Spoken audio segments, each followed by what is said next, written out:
and her father, and her grandfather. Hello, darling. Hi, Grandpa. And what do you think? We turned into the Sycamore family. Surprised? Oh, Alice, I like it. Oh, do you? It's new, isn't it? It looks nice and summery. Where'd you get it? I took a walk during lunch hour. Well, you've been taking an awful lot of walks lately. That's the second new dress this week. I just like to brighten up the office once in a while. I'm known as Kay Francis of Kirby and Company. So, what's new around here with the snakes, plays, ballet dancing, and fireworks? Dad, I bet you've been down in that cellar all day. Huh? I'm going back to the war play, Alice. Really, Mother? Hey, Ed, play Alice that way. Nobody's taking your road. Oh, okay.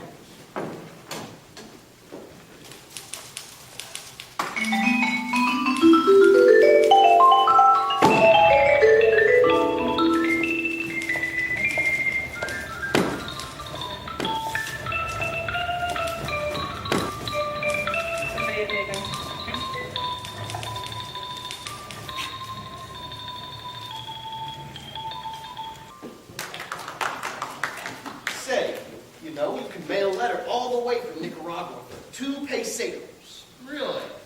Kenny, my virginity is a priceless thing to me. Listen, people, listen. I won't be home for dinner. A young gentleman is calling for me. Really? Who is it? Well, isn't that nice? I did everything possible to keep him from coming here, but he's calling for me. Well, why don't you both stay to dinner? Oh, no. I want him to take you all in easy doses. I've tried to prepare him a little bit, but don't make it any worse if you all can help. Don't read any plays, Mother, and don't let a snake bite him, Grandpa, because I like him. And see, I wouldn't dance for him because we're seeing the Monte Carlo Ballet tonight. Well, we can't do nothing, can we? Who is he? President of the United States? No, he's Vice President of Kirby and Company, Mr. Andy Kirby Jr. The boss's son? Well, the boss's son, just like the movies. That explains the new dresses. Hey, I'm not being home to dinner for 3 weeks. Why, Sherlock Holmes? Are you going to marry him, Alice? Yes, of course. Tonight. Meanwhile, I must go upstairs and put on my wedding dress. Is he good looking? Yes, it'll work. Oh dear, what time is it? Oh, I don't know. Anybody know what time it is? Mr. DePinna might know. It was 5 o'clock a couple hours ago. Oh, I ought to know better than asking people. Will you let me know the minute he comes, please? Yes, Alice. Yes, I know, but the minute he arrives. Of course, dear. Well, be sure. Well, what do you think of that? Well, she seems fond of him, if you ask me. I should say so. She's got it bad. Wouldn't it be wonderful if she married him? We could have the wedding right here in this room. Now, Penny, this is the first time he's ever called for the girl. Well, you only called for me once. Yeah, but young people are different nowadays. Oh, I don't know. Look at Ed and me. He came to dinner once and just stayed. Anyhow, I think it's wonderful. Don't you, Grandpa? Well, she does certainly seem happy about it. Oh, he must be crazy about her. Maybe he's the one who's been taking her out dancing every night, out to dinner. That must be him. Oh, now remember what I was saying, and be very, very nice to him. All right, let's take a look at him. How do you do? I'm Alice's mother. Now this is Mr. Sycamore, and Alice's sister Essie, and her husband Ed Carmichael, and that is Grandpa. Now give me your hand and make yourself right at home. I'm afraid you must be making a mistake. How's that? Oh, my God. Oh, Wilma C. Henderson, Internal Revenue Department. That's right. Well, what can we do for you? Does Mr. Martin Vanderhoff live here? Yes, sir. Ah. That's me. Well, Mr. Vanderhoff, the government wants to talk to you about a little matter of income tax. Income tax. Do you mind if I sit down? No, go right ahead. Oh. Mother, is that Mr. Kirby? No, dear, it's an internal something or other. Pardon me. Mr. Sycamore, oh, excuse me. What is it? These things are not going off. Look. Not now, Mr. DePinna. Grandpa's busy. Oh, pardon me. Pardon me. As I was saying, Mr. Vanderhoff, we've written you several letters about this, but we haven't had any reply. Oh, that's what those letters were. I told you they're from the government. Yes, well, according to our records, Mr. Vanderhoff, it seems you've never paid an income tax. That's right. Why not? Well, in short, I just don't believe it. Well, you own property, don't you? I do. And you receive a yearly income from it Yes, sir. of between $3,000 and $4,000. About that. You've been receiving it for years. Well, 1901, if you want the exact date. Well, the government's only concerned from 1914 on, you see, that's when the income tax started. Well, Well, Mr. Vanderhoff, it seems that you owe the government 23 years back income tax. Wait, you can't go back that far. That's outlawed. What's your name? What difference does that make? Have you ever filed an income tax return? No, ma'am. Ah, what was your income last year? $28.50, wasn't it, Essie? Yes, sir. If you... Now, Mr. Vanderhoff, you know there's quite a penalty for not filing an income tax return. Penalty. Miss Henderson, let me ask you something. Suppose that I pay you this money. Now, I'm not saying that I'm going to pay you the money, but for the sake of this argument, what is the government going to do with it? Well, how do you mean? Well, what's the government going to do with my money? Let's say that I go down to Macy's, I take a stroll, and I buy something. There it is. We both can see it. What's the government going to give me for my money? Why, the government gives you everything. It protects you From what? from invaders. Foreigners that might come over here and take everything you've got. Oh, no, I don't think they're going to do that. If you didn't pay an income tax, they would. How do you think the government keeps the Army and the Navy? All those battleships? Well, the last time we even used a battleship was in the Spanish-American War. What did we get out of that? Cuba. And we get it right back.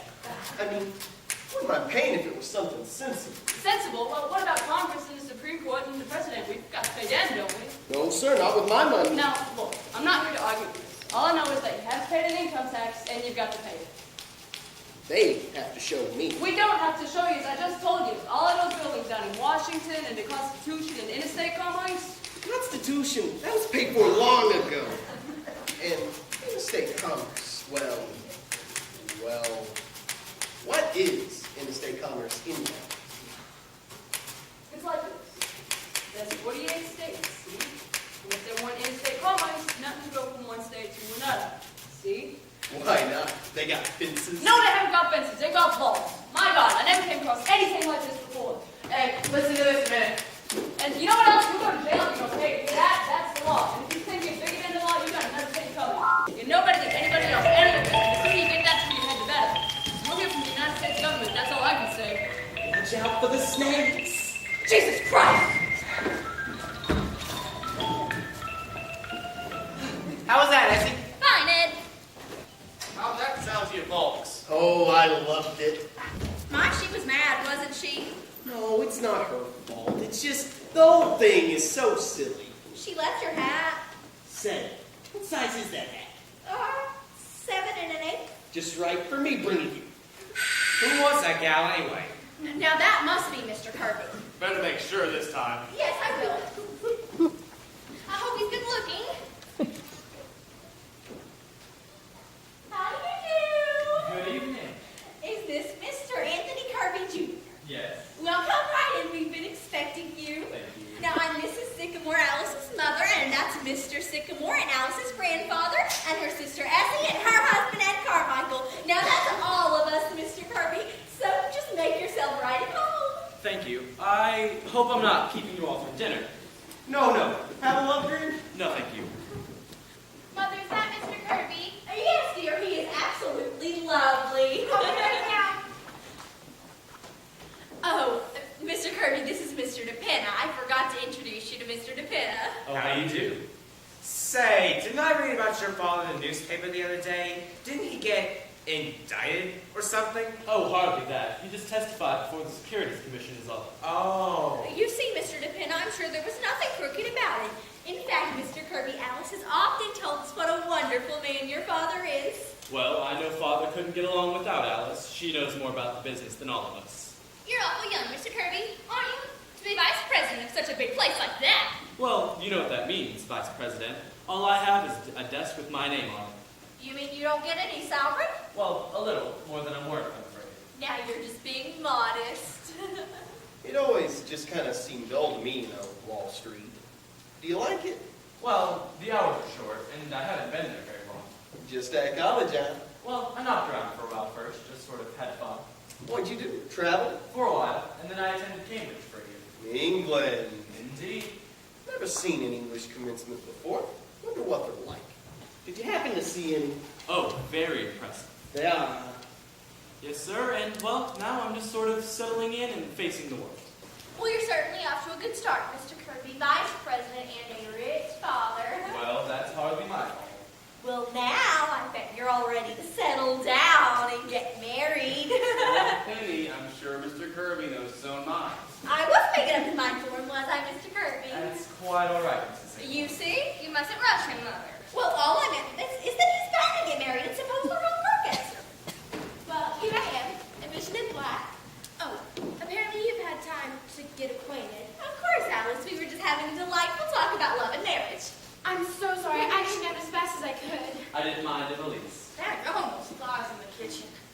Miss Alice, you look beautiful. Where are you going? I'm going out, Reba. Stiffing, huh? That must be Colin Cobb. Oh, I think we better go, Tony. All right. Grandpa, do you take cream on your cornflakes? I forget. A half and half, Donna. Rabishka! Everybody go to Rabishka! Yes, sir, Mrs. Cullen. Oh, good evening, everybody! Good evening. Grandpa, what do you think? I read a letter from Russia. The second 5-year plan is a failure. I practiced today, Miss Cohen-Cobb. Oh, my Pavlova! Well, if you'll excuse us, Mrs. Kellencock. Oh, Miss Alice, never have I ever seen you look more magnificent. Oh, thank you, Mrs. Kellencock. Oh, Tony, this is Mrs. Kellencock, Bessie's dancing teacher, Mr. Kirby. How do you do? How do you do? Well, if you'll excuse us, Mrs. Kellencock, we're going to see the Monte Carlo Ballet tonight. Oh, yes, the Monte Carlo Ballet. It stinks. Yes, well, goodbye, everybody. Goodbye. Goodbye, everyone. I'm so glad to have met you all. Goodbye. Goodbye. Goodbye. The Monte Carlo Ballet. Is it Mr. Kirby lovely? Come on, everybody. Looks like dinner's ready. I thought he was a nice fellow, didn't you? And so good looking. And he had such nice manners. Did you notice his manners, Paul? I sure did. You're getting pretty personal with him. Oh, no, Paul. Anyhow, he seems like a very nice young man. He looks like a cousin of mine. Best. Daggum. Then you had the ballet. Grandma, I think if they got married here, I would put you over right where the snakes are. Not if the snakes don't. Oh, no. They'll want to get married in church. It's family and everything. Oh, yes, of course they would. Okay, quiet, everybody, quiet. Dear Lord in heaven, we'd just like to thank you because we've been getting along pretty good for quite a while now, and we are certainly much obliged. Just remember that we just ask to go along and be happy in our own sort of way. Of course, we want to keep our health, but as far as anything else is concerned, we'll leave it to you. Thank you. So the second Imagine plan is a Alice very marrying child. Henry. I don't know.